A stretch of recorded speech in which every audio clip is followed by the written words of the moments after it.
Welcome to Mrigashira, a podcast that communicates with communicators. This podcast is a tribute to our fantastic fellow professionals, colleagues, and friends. I'm Charu Raizada, and this podcast is brought to you in association with Digitales. Traditionally, crypto has been associated with evasion of law by criminals. But today, we acknowledge the fact that blockchain technology is transformative, on the cusp of bringing in a revolution, and just as any new technology, it too has its share of skepticism. For communicators willing to take the plunge, there are lots of opportunities in the blockchain sector. Join me for an interesting conversation with Philippe Borremans, founder of RiskComms. Philippe specializes in emergency risk and crisis communication and is the president of the International Public Relations Association. Stay with us on Mrigashira. Thank you for making the time to join us on Mrigashira, Philippe. No, thank you for inviting me. This is such an interesting subject, and there are a lot of do's and don'ts, ifs and buts surrounding blockchain technology and the understanding which surrounds it. So what, according to you, is the biggest communication challenge facing the blockchain sector today? Well, I think it's very simple. It's explaining technology, and that can be very complex if you want to look at or communicate with the average user.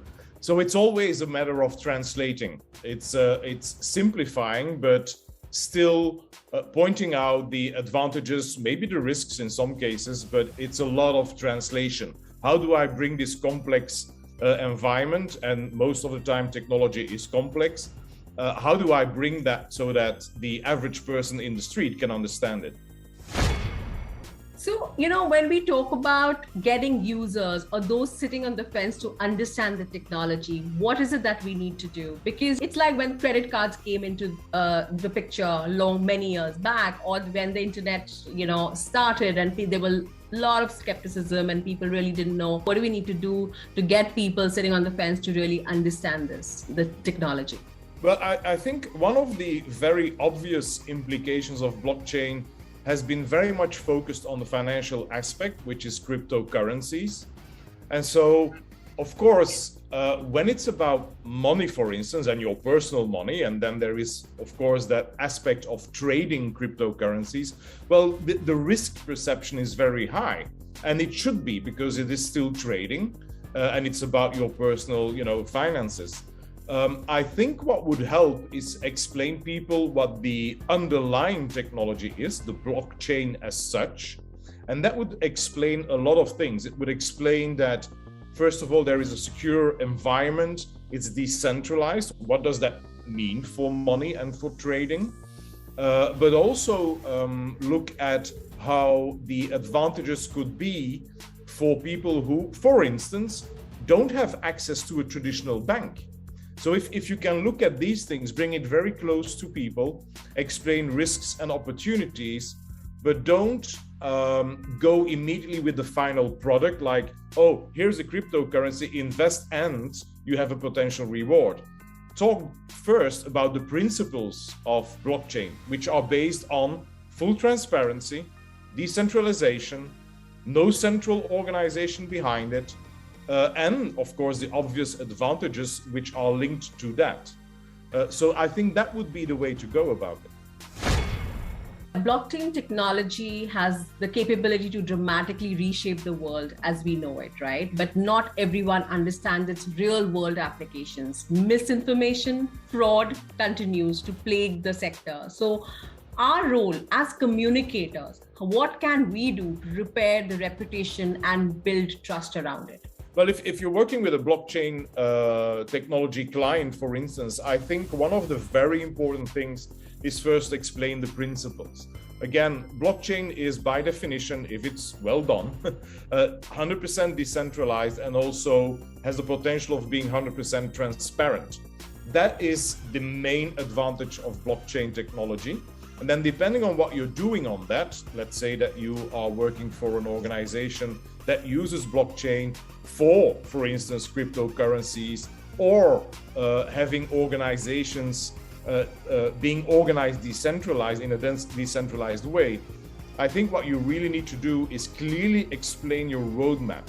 One of the things that every single serious cryptocurrency or blockchain application will tell you as well is look at our paper. They all have a white paper. It's pretty standard in that industry. Make it readable and understandable for the average person as well, and put that front and center, because that white paper is the roadmap. It's your license to operate. And so if you can use that document, because most of the time it's a PDF, but if you use that document, translate it so that people can understand what your value proposition is, and make it very clear it's based on 100% transparency, security features in there, all these things which are important for an end user or potential client, then I think that already is a very good start to position the organization. The second thing is there's a lot of noise in the market. Everybody is talking about NFTs, non-fungible tokens, about cryptocurrencies, about this and that. Work on your differentiation. How will you be different in that very crowded space? And then hopefully, of course, you work for an organization that puts transparency, direct contact with the management team, good client support, front and center. I think those two are very important if you work for a client in that space. So clearly, with proper understanding, demystifying some of the information around it, related to technology, we can make this mainstream and beat back concerns of fraud, criminal activity. And it's really to do with lack of understanding, like you said, right? And how do we make it bite-sized information for people to understand, grasp, and really with understanding, there will be more acceptance of the technology, right? Yeah, I mean, there is a direct correlation between understanding something and then your risk perception. That goes for all of us in all applications in life. And so it's exactly the same here. If you can explain people what your basis is, what your roadmap is, how it will change, what your value proposition is, then you would be able to clear or at least objectivize the risk associated. Because let's face it, it's technology. There's always a risk with technology. And you mentioned it yourself. Using a credit card at an ATM machine also has a risk. It's just that we understand it better.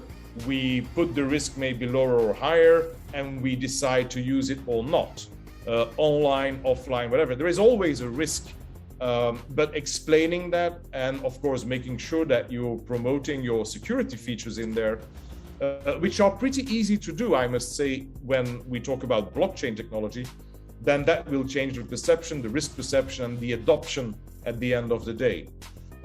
Making, of course, applications based on blockchain which are relevant for a broad scope of people makes it interesting as well. If you're very niche into a very technical application, then of course your audience is not the general public. But if you're talking about bringing access of people who do not have a standard access to banks, and I mean, in your country that is an issue, in other parts of the world as well. There is a group of people today working on using blockchain technology specifically for that objective. It's called the Bankless DAO, DAO, and that is their main objective. Give everyone in the world, independent of where they are, their status, or their access, give them the opportunity to use services which reflect the traditional banking services, but which are much more democratic, much more available, and in some cases even more secure. So when it comes to PR firms, tell us what is it that we could do differently when it comes to PR for a blockchain firm? Because obviously it cannot be the usual approach. And what are the things which we need to do differently? Well, again, it all depends on what the positioning is and in which kind of application of blockchain they are. It's different to do public relations for a cryptocurrency than it is for a company focusing on NFTs, non-fungible tokens, or for another organization which would be focused on these DAO setups. So it's first of all understanding your client through and through, and also understanding the broader implications. What are the power plays in the market? Of course, you do a usual competitive scan and what have you, but then looking at the added value or the specific place your client would have with his or her application based on blockchain technology. But I do think that there's a lot of work to be done for us public relations professionals to understand the broader impact. Because, yeah, focus on a new cryptocurrency. It's been done.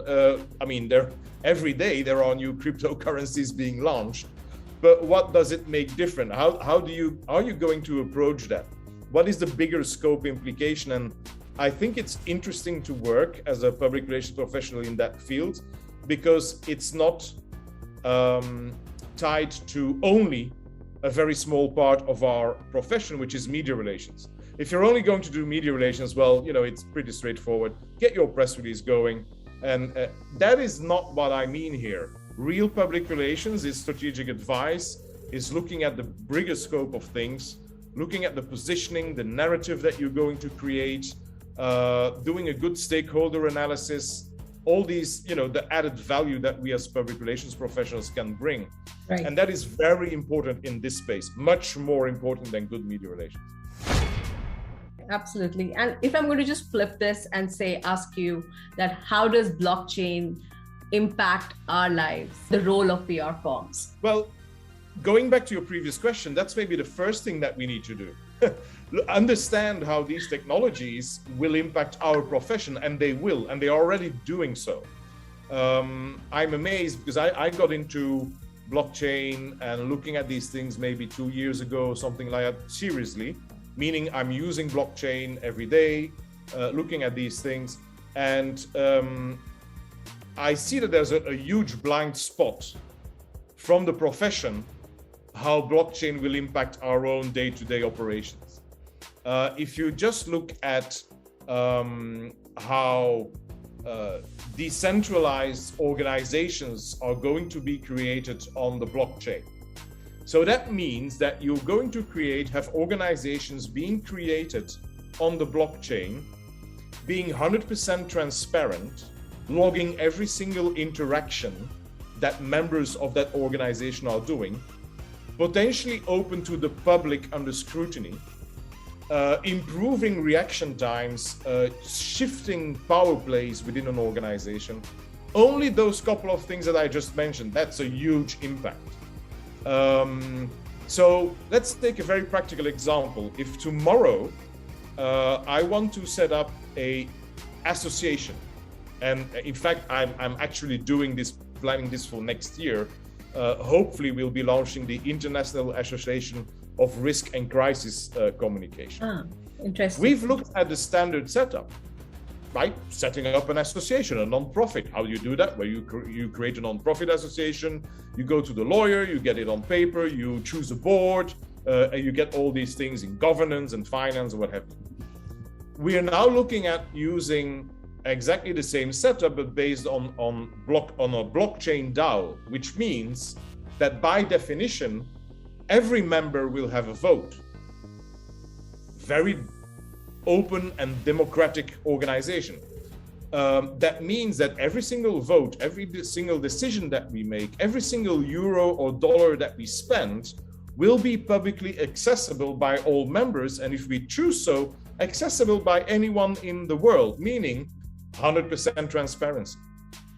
If you transpose now this example in the non-profit to a company setup, imagine the changes and the impact that would have if you are the public relations manager of that organization. Right. Different dynamics at play. Absolutely. Absolutely. The same goes for NFTs. Non-fungible tokens are well known now in the art space, right? It's those crazy drawings and what have you, and it sells for $1 million, what have you. That is all very nice and it's interesting space. But NFTs, if you think about it, an NFT is simply a unique piece of content, a single unique piece of content, which cannot be replicated, which can be traced 100%, again, transparently. So if you think about that, my next white paper will be an NFT. My next press release will be an NFT. And there are already companies using that principle. A Belgian bank, I'm originally from Belgium, and I'm close to the case because I know the people who organize this, but they're a bank, right? And you know that a press release for a bank, in fact, a press release for any company, private sector company listed on the stock exchange, a press release is an official document, which can be used in court of law and what have you. So what this bank is doing, they're using blockchain technology to make sure that every single press release they put out there is traceable, can be confirmed, it's their own press release, it's not a copy of someone else. So every single journalist can check, or investor of the bank can check the authenticity of any single announcement they make in the market, simply by going through a website which is based on blockchain technology, and they can double check that. Right. So that takes away any kind of fake news a competitor would want to launch or whatever. So again, implications for us as communicators are huge, enormous. And so it's already happening. So we need to start learning about these things and see how we can use that.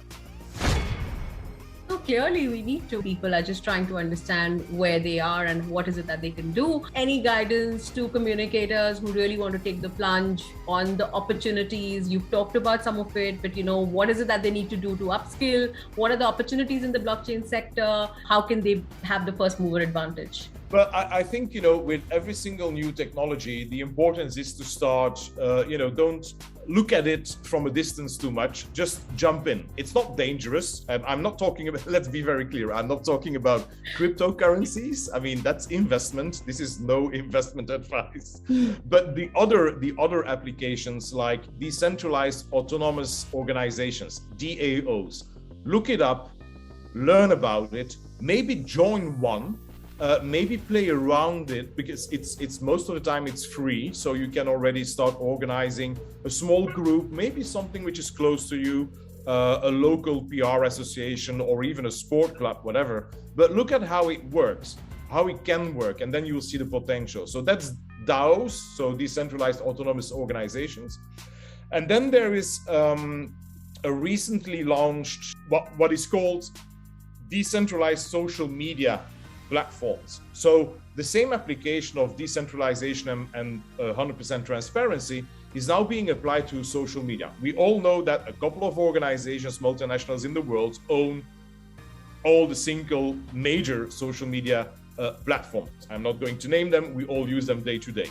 We know how centralized those organizations are, and we know that our data is not our data anymore because we use it for free and it's on there. We're not getting paid to create content on those platforms. Those companies are getting paid because we create content on those platforms. So decentralized social media is taking the other way around. It's turning that principle on its head. You as a user are remunerated, either in attention or in money, whatever, for the content that you create. It's totally open, decentralized, and traceable. One of those applications is called DESO, D-E-S-O. Just look it up. You can create an account and it's yours. Anything that you do on there is yours. You're getting rewards because you're publishing, you're updating, you're telling stories, you're sharing content. It's all yours. You have 100% control of your data. So for those public relations colleagues who want to dabble with decentralized social media, DESO, D-E-S-O, is one of those platforms that I've been using and testing and really inspiring concepts. I mean, it's like a Twitter/Facebook. There we go. I've mentioned them, but it's completely different. You own all the data on there. And what is interesting is that it's easily replicable. So you can create a vertical, meaning we could tomorrow, if we decide as a group, create our own social media channel for public relations people. We would own it 100%, and all the content on there would be ours, not, managed by a centralized organization. Right. So jump in, test those things. It's not dangerous, and it could be even fun, but then you start to understand how that will impact our profession in the long term. No, and this was a real fun conversation. Thank you so much, Philippe, for speaking to us on Mekashira. Thanks a lot. My pleasure. My pleasure. Thank you. Hope you enjoy listening to Mrigashara, a podcast for communication folks. Do share your suggestions and feedback on Mrigashara at digitales.co.in. Have a great week ahead and do not forget to tune in next week. Adios.